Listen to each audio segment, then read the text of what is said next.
हाय friends, मैं हूँ Manav. Welcome to movie शूवी। अभी सरकारू वारू पत्ता देख के आया मैं, और क्योंकि ये हिंदी में अवेलेबल नहीं है तो आपको सब टाइटल्स के साथ ये देखनी पड़ेगी। इंग्लिश सब टाइटल्स अवेलेबल हैं। अब इसका जो जॉनर रखा गया, एक्शन कॉमेडी रखा गया है, और जो हाइप बन गई थी बहुत ही ज़बरदस्त बन गई थी, क्योंकि इसका जो ट्रेलर माशाल्लाह बहुत बढ़िया।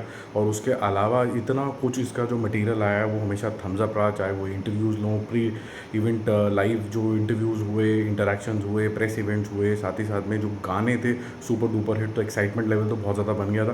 फैंस ने, आपने और मैंने बहुत रिक्वेस्ट करी है कि भैया ऐसा है कि हिंदी में भी लॉन्च कर दो इसको, तो मज़ा आ जाता, बट बहरहाल नहीं किया। एनीवेज, अब हम बात करेंगे कि इस मूवी में क्या क्या पॉजिटिव्स थे, इसकी स्टोरी लाइन कैसी थी, एक्टिंग कैसी थी, कुछ चीज़ें नॉट सो गुड भी क्या थी। तो पहले तो मैं बोल दूं कि 2 साल बाद जो महेश बाबू स्क्रीन के ऊपर आए हैं तो ही डजंट डिसअपॉइंट। तो वो सबसे बड़ा इसका प्लस पॉइंट है। कीर्ति सुरेश की बहुत ज़बरदस्त एक्टिंग है। समूथी रकिन की जो एक्टिंग है वो ये है कि आपको फिर से सरप्राइज़ करेगी। हालांकि वो बहुत बारी नेगेटिव शेड्स में आ चुके हैं, आपको काफ़ी ज़्यादा बढ़िया लगने वाली है। वनीला किशोर वो साइड हीरो, या आप कह सकते हैं friend of a main hero बन बन के उन्होंने बहुत रोल्स कर लिए हैं। इसके अंदर भी वो एज़ यूजुअल है, कुछ नथिंग न्यू। तो डायरेक्टर साहब ने क्या इनको लेके कुछ अच्छा एक समा बांधा है कि नहीं बांधा। तो हम यही बात करेंगे कि परशुराम की जो डायरेक्टर साहब हैं उनकी फ़िल्म किस तरीके से शेपअप हुई है। पहले तो जैसे मैंने पॉजिटिव्स बताया कि Mahesh Babu, you will love his looks, you will love his action, you will love his songs and the steps that has been given to him. क्योंकि जो सॉन्ग्स भी हैं थमन के बहुत बढ़िया हैं, लेकिन जो चीज़ आपको शायद महेश बाबू की ज़्यादा अच्छी लगेगी वो ये लगेगी कि जो उनकी कॉमिक टाइमिंग है यहाँ पर थोड़ी, मुझे ऐसा लगा कि शायद कुछ अलग ही लेवल की है। He was enjoying what he was doing. ठीक है, तो एक्शन में तो जो है सो है, क्योंकि एक्शन में बहुत सारा VFX का यूज़, रोप का यूज़ भी हुआ है। Comedy is something that comes as part of the acting. तो वो उन्होंने बहुत नेचुरली निभाया है। और उसके बाद मैं ये बोलूँगा कि कीर्ति सुरेश का जो रोल है वो काफ़ी नॉन टिपिकल है। तो उन एज अ गर्ल उनको, एज अ लीड हीरोइन उनको 2-3 शेड्स निभाने थे यहाँ पर, और मैं बताऊँगा नहीं क्योंकि स्टोरी रिवील हो जाएगी उससे। तो जो 2-3 रोल निभाने थे वो उन्होंने बहुत अच्छे से निभाए हैं। जो उनके फादर का रोल है राजेंद्र नाथ का, वो काफ़ी स्ट्रॉन्ग कैरेक्टर है यहाँ पर, जो समृति करीनी ने निभाया है। और बहुत बारी आप इनको नेगेटिव शेड्स में देख चुके हैं, अल्लाह वेंकटापुरम बॉलीवुड में भी देख चुके हैं। बट यहाँ पर भी आपको ऐसा लगता है कि हर बार ये नेगेटिव शेड्स में आते हैं। तो ओमपुरी वाला हाल है इनका कि जितनी बार भी आते हैं कुछ नया लेके आते हैं। अब बात करते हैं स्टोरी है क्या। स्टोरी थोड़ी सी प्रीची है, जिसके अंदर माही का जो कैरेक्टर है, जो महेश बाबू है, वो loses his parent very early, जब छोटा ही होता है। और छोटा होने के टाइम पे ही वो समझ जाता है कि ये जो हुआ है लॉस उसके पेरेंट्स का, वो जो वो लोन नहीं दे पाए थे एज अ फैमिली, इस वजह से हुआ। बैंकिंग फ्रॉड्स क्या होते हैं, किस तरीके का आप मेंटल प्रेशर के अंदर होते हो। तो वो एक ही चीज़ दिमाग में ले लेता है कि if you don't have any loan you are a happier person. तो ये अंडरलाइन फिलॉसफी होती है, जिससे वो अपनी कंपनी भी खोलता है, कोशिश करता है सब कुछ राइचियस तरीके से ही करे, और किसी का कोई डेट ना हो, और ये सब चीज़ें उसके दिमाग में चलती रहती है कि कोई भी इस तरीके से फ्रॉड्स भी ना करे।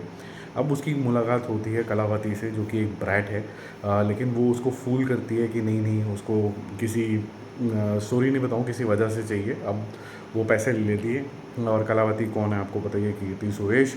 और वो लोन उसका वापस नहीं करती, जिसकी वजह से उसको इंडिया आना पड़ता है। और इंडिया आके वो कहता है कि चलो मैं इसके फादर से रिकवर कर लेता हूँ, जो कि है राजेंद्र नाथ।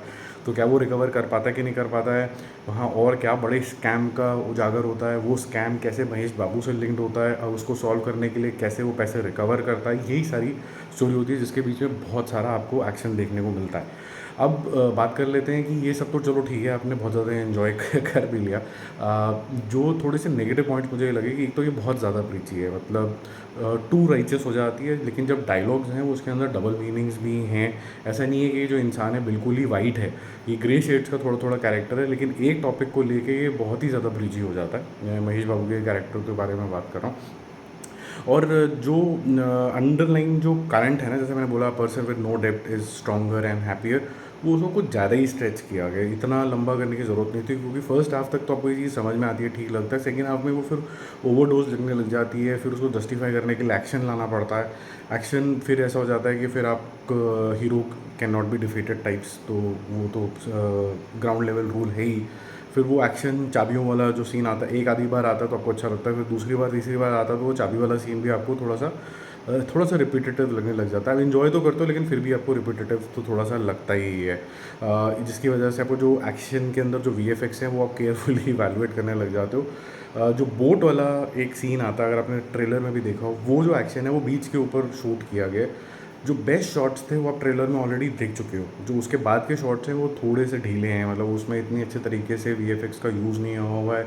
आपको लगता है कि घूसा लग रहा है तो बस सामने से ही निकल गया है, लोग ज़बरदस्ती उड़ गए हैं, तो उस तरीके की आपको चीज़ लगती है। जिसके बाद ओवरऑल बेसिस पे जो आपकी फीलिंग आती है इस मूवी को देख के, इसकी it's a okay one time watch, nothing great, you will only watch it for Mahesh Babu. Otherwise इस तरीके की स्टोरी आपने पहले भी देखी होगी, कोई ऐसा कुछ नहीं है कि कुछ बहुत ज़्यादा डिफरेंट होगा। It's a old wine in a new bottle shots, you will only go and watch it for Mahesh Babu and nothing more. तो इस तरीके का आपका ये मूवी का एक्सपीरियंस रहेगा मेरी समझ के हिसाब से। लेकिन जो मोमेंट्स इसके अंदर क्रिएट होते हैं एंट्री के, बीच में गानों के, जो बीच में थोड़ी थोड़ी कॉमेडी आती है, वो आपको ठीक लगेगा। बस मैं यही बोलूँगा कि कुछ एक एक्टर जो मुझे पर्सनली काफ़ी पसंद है, वेनेला किशोर, वो बहुत ज़्यादा अब एक रिपीटेटिव जोन के अंदर चला गया है। वो सेम ही तरीके के उसको रोल मिलते चले जा रहे हैं। वो थोड़ा सा ऐसा लगता है कि इसकी शक्ल देखते ही कि ये हीरो का दोस्त होगा और कुछ ना कुछ सपोर्ट करेगा, ऐसा कुछ करेगा। तो वो जो चीज़ है ना, वो फिर आपको थोड़ी प्रिडिक्टेड जोन में चली, प्रिडिक्शन मोड में चली जाती है, वो मूवी के लिए अच्छा नहीं होता। तो आपको कुछ अलग अलग रोल्स भी देने चाहिए एंड स्टीरियोटाइप नहीं करना चाहिए। तो ये था मेरा मूवी शूवी स्कोर, और मैं दूंगा मैक्सिमम बी इसको। It's a one time watch, you will enjoy because there are moments, और जो थामन का म्यूज़िक है वो अच्छा खासा थम देता है आपको। तो जल्दी मिलते हैं एक और रिव्यू और अपडेट के साथ। Don't forget to subscribe the channel.